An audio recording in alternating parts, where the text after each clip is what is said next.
자, 제가 피부과에서 수만 명의 환자분들을 뵙다 보면 오히려 피부가 예민하거나 자극을 받았을 때 야, 어디 방송에서 이거 해보래, 야, 이 방법 해보래 해서 더 피부에 뭔가를 발라줘서 문제가 되는 경우가 많습니다. 그러므로 것이 피부를 좋아지게 하는 가장 중요한 첫걸음이라고 할 수가 있겠죠. 제가 병원에 시술을 하러 오시는 환자분들한테 꼭 말씀드리는 게 이 시술 20분 하는 걸로 피부가 계속 좋아질 상태로 유지되는 게 아니라 평소의 생활 습관, 홈케어가 굉장히 중요하다고 설명을 합니다. 24시간이라는 하루의 긴 시간 곱하기 14일, 우리 21일, 우리가 시술 받을 때 매일마다 가지 않죠. 한 2, 3주간격으로 간다고 친다면은 이 긴 시간 동안 홈케어를 어떻게 해주냐에 따라서 더 시너지 효과가 나타날 수도 있고 오히려 더 악화시키는 행동을 할 수도 있다는 것이죠. 자, 홈케어의 루틴은 올바른 세안과 올바른 보습입니다. 엄청 간단해 보이지만 굉장히 중요한 내용입니다. 예를 들어 풀 메이크업이 되어 있을 때의 세안과 그냥 계속 집에 있었을 때의 세안이 동일할 수가 없겠죠. 또 여름철에 막 날씨 엄청 더운 날의 보습과 막 너무너무 춥고 건조한 겨울철의 보습이 같을 수가 없습니다. 그래서 개인에 맞게, 상황에 맞게 올바른 세안과 올바른 보습을 해주는 것이 가장 중요합니다.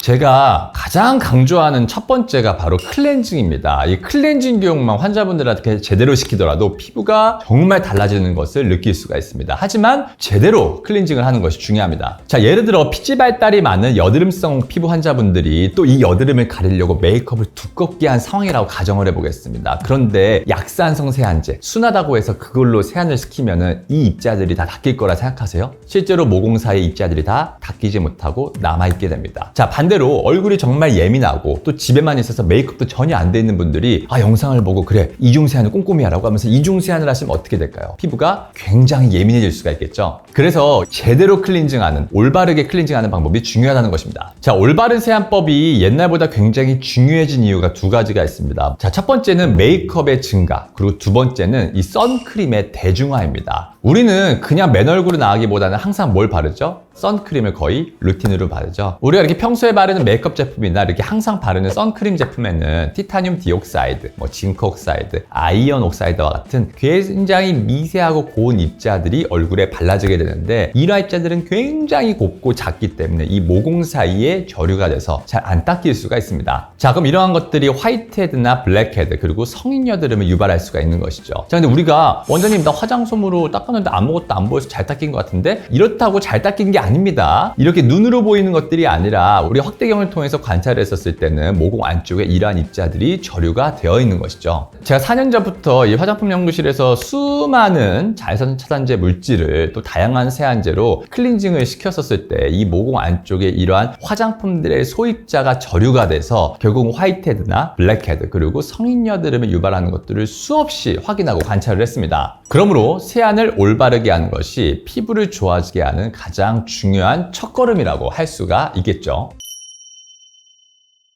아주 쉽게 생각하면 두 가지로 나타날 수가 있습니다. 덜 닦였거나 더 닦였거나 입니다. 자, 그럼 이 덜 닦였거나를 한번 살펴볼까요? 우리가 메이크업이나 선블럭 같은 경우에는 아까 말했던 화장품들의 소입자가 모공 사이의 입자가 저류가 될 수 있다고 했습니다. 앞에서도 말씀드렸지만 요즘에는 이 커버력이 있는 메이크업 제품들을 쓰시는 경우가 많습니다. 커버력이 있는 메이크업 제품이라는 것은 파운데이션, 쿠션, 컨실러, BB, 모공 프라이머 이렇게 피부를 덮어주기 위한 이런 메이크업 제품들이 발라진 상태에서 클렌징이 똑바로 들어가지 않게 되면 모공 사이 소입자들이 저류가 되게 되고 화이트헤드가 되고 얘들이 조금 더 튀어나와서 끝이 검게 되면 블랙헤드가 되고 성인 여드름을 유발할 수가 있는 것이죠. 자, 그럼 두 번째로 더 닦였거나가 문제인데 세안제는 기본적으로 기름을 녹이기 위해 만들어진 것입니다. 왜? 때나 피지, 노폐물들은 다 기름으로 되어 있죠. 이 메이크업 제품들도 다 오일 베이스로 되어 있는 것입니다. 자, 그럼 이 기름을 녹이기 위한 계면활성제가 포함되어 있는 세정제를 얼굴에 계속 바르는데 문제는 피부 표면에 계속 기름을 닦아낼 정도로 바르게 되면 어떻게 되냐? 앞에서 말씀드렸던 이 피부 장벽도 손상받고 예민해질 수가 있겠죠. 그러므로 덜 해도 문제, 더 해도 문제이기 때문에 지금부터 어떻게 현명하게 하는지 말씀드리도록 하겠습니다.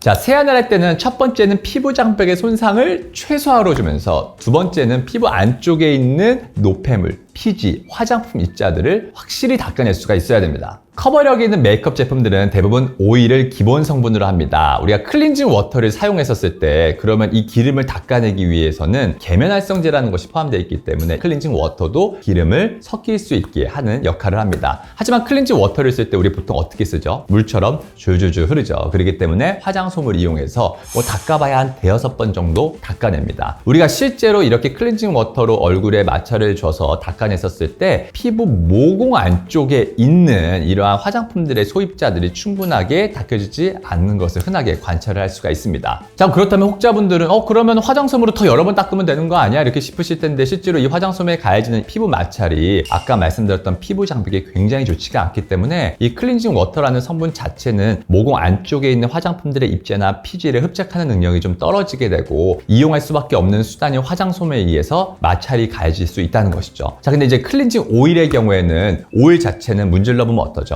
마찰이 별로 없죠. 우리 마사지 할 때도 오일 마사지 하는 이유가 피부 표면에 마찰을 안 주면서 깊은 근육까지 눌러주기 위해서 사용을 하는 건데 이렇게 클렌징 오일로 문지르게 됐었을 때는 피부 표면에 마찰이 없게 되고 또 두 번째로는 이 오일의 성분 때문에 피부 모공 안쪽에 있는 노폐물과 피지를 흡착하는 능력이 굉장히 좋습니다. 그래서 이렇게 클렌징 워터와 클렌징 오일을 비교했었을 때 화장품들의 입자를 잘 닦아내는 측면에서는 당연히 클렌징 오일이 피부 마찰을 덜 주면서 모공 안쪽에 있는 입자까지 닦아낼 수가 있는 것이죠. 자, 가끔 클렌징 오일을 썼는데 트러블이 더 생겼다는 분들이 계십니다. 어떤 경우냐면 아까 말했던 클렌징 오일을 통해서 안에 있는 노폐물을 닦아내더라도 이 오일 자체가 모공 사이에 저류가 돼 있을 수 있기 때문에 두 번째 세안, 즉 2차 세안 때 클렌징 폼을 통해서 이 클렌징 오일이 확실하게 닦여져야 합니다. 자, 그래서 이렇게 메이크업을 했었을 때 저의 이 클렌징 오일로 이중 세안의 설명을 듣고 막 해보니까 진짜 트러블도 줄고 너무 좋아하시는 분들이 하루에 막 2번씩 이중 세안을 하면 어떻게 될까요? 물론 피지가 많은 분들은 한 며칠간은 피지가 확 준 느낌이 들어서 좋을지 모르겠지만은 대부분의 환자분들은 피부 장벽에 있는 기름층들도 계속 자극을 받고 피부 장벽에 손상을 받으면서 한 2-3개월 지나서는 피부가 또 예민해질 수가 있다는 것입니다. 그러므로 이렇게 메이크업이 되어 있지 않은 상태에서는 이중 세안을 하지 말고 단일 세안만 해줘야 되고 또 피부가 예민할 때는 아예 메이크업을 안 해버리는 그런 형태를 하는 게 좋겠죠. 자, 제가 보습제는 여러 종류를 바르는 것을 추천하지 않습니다. 우리가 보습제 뒷면에 보시면 이제 전성분이라고 그래서 한 40에서 50가지 정도의 성분들이 보통 포함이 되어 있습니다. 우리가 만약에 예를 들어 보습하시는 분들이 수분크림, 영양크림, 나이트 리페어 크림, 아이크림 이렇게 바른다면 벌써 몇 가지죠? 겹치는 항목만 빼더라도 벌써 수백 개의 화학 성분들이 피부 표면에 접촉이 되고 있는 것입니다. 자, 이렇게 되면은 피부 표면에 그 미세 물질이 조금이라도 엘러지를 유발할 가능성도 높아지게 되고 앞에서 말씀드렸던 그 밀폐제가 모공을 막아서 화이트헤드나 블랙헤드 이런 트러블들을 유발할 가능성도 높아지게 되는 것입니다. 그러므로 무조건적으로 여러 종류를 바르는 것은 좋지 않습니다. 자, 지성 피부는 피지가 많은 피부라고 말씀을 드렸었죠. 우리가 피지 같은 거는 천연으로 나오는 보습제긴 합니다. 우리 옛날에는 보습제 없었잖아요. 이 피지에서 나오는 성분들이 피부에 보습을 한 건데 사실 이 피지는 화학 성분을 보면은 이제 기름입니다. 자, 우리 요즘에 보습한다고 기름만 바르시는 분들 없죠. 우리가 보습을 올바르게 하기 위해서는 피부 장벽을 보호해주면서 수분을 잘 끌어당겨주고 그 다음에 밀폐를 시키는 이런 역할을 해야 되기 때문에 사실은 피지만으로 보습을 하는 것은 말이 되지는 않고 안쪽에 있는 피부 장벽도 보호시켜주고 수분을 많이 끌어당길 수도 있어야 됩니다. 그렇기 때문에 지성인 피부도 보습제를 발라야 합니다. 하지만 피지가 많은 분들이 건성인 사람처럼 유분기가 많은 것들을 바르게 되면 어떨 수가 있겠죠? 오일리한 제품들이 모공을 막으면서 트러블을 유발할 수 있기 때문에 훨씬 더 가볍게 발라주도록 하고 아까 말씀드렸지만은 피지가 많은데 수분이 적을 수 있다고 그랬죠? 그럼 수분이 적은 사람들은 그렇게 너무 가볍게 바르면 또 어떻게 돼요? 굉장히 건조감이 느낄 수가 있기 때문에 화장품의 빈도수를 조절해야 됩니다. 그러니까 가벼운 타입의 제형을 선택했는데 그 다음에 땡긴다고 해서 그날 가벼운 거 쓰고 무거운 거 쓰고 또 오일도 바르고 이게 아니라 이 가벼운 타입들을 시간 간격을 두고 여러 번 정도 발라줘서 지속적으로 보습이 돼 있을 수 있게 다만 모공은 최대한 덜 맞게 해주는 것이 중요하겠습니다. 세안과 토너 이후에 쓰는 것을 우리가 보습이라고 합니다. 이 보습은 아주 기본인 게 수분이 많은 거에서 유분이 많은 거 순으로 발라주면 됩니다. 예를 들어 처음부터 유분이 많은 걸 발라주게 되면 어떻게 될까요? 수분이 안으로 흡수가 되질 못하겠죠. 자, 반대로 수분만 많은 것만 발라주게 되면 어떻게 될까요? 다 증발을 할 수가 있겠죠. 그러니까 수분이 많은 제품들 먼저 발라주고 그 다음으로 유분이 많은 거 이런 식으로 진행을 해야 됩니다. 자, 그러므로 수분이 많은 걸 먼저 발라줘서 물을 이렇게 빨아당기게 한 상태에서 유분이 많은 걸 발라줘서 이 수분이 증발되지 않게 막아주는 방법으로 보습을 한다. 이렇게 이해하시면 됩니다. 자, 그럼 수분이 많은 것에서 유분이 많은 걸로는, 자, 첫 번째로는 에센스, 세럼, 앰플 같은 우리가 알고 있는 수분이 많은 타입, 그 다음에 뭐 로션, 그 다음에 크림, 그 다음 오일 순이 있겠습니다. 그러므로 저 같은 경우에는 이렇게 앰플, 거기에는 뭐 에센스나 세럼도 있을 수가 있겠죠. 앰플 타입을 발라주고 그 다음에 피부 타입에 맞게 로션이나 크림을 선택을 해서 발라주는 형태를 하고 있습니다.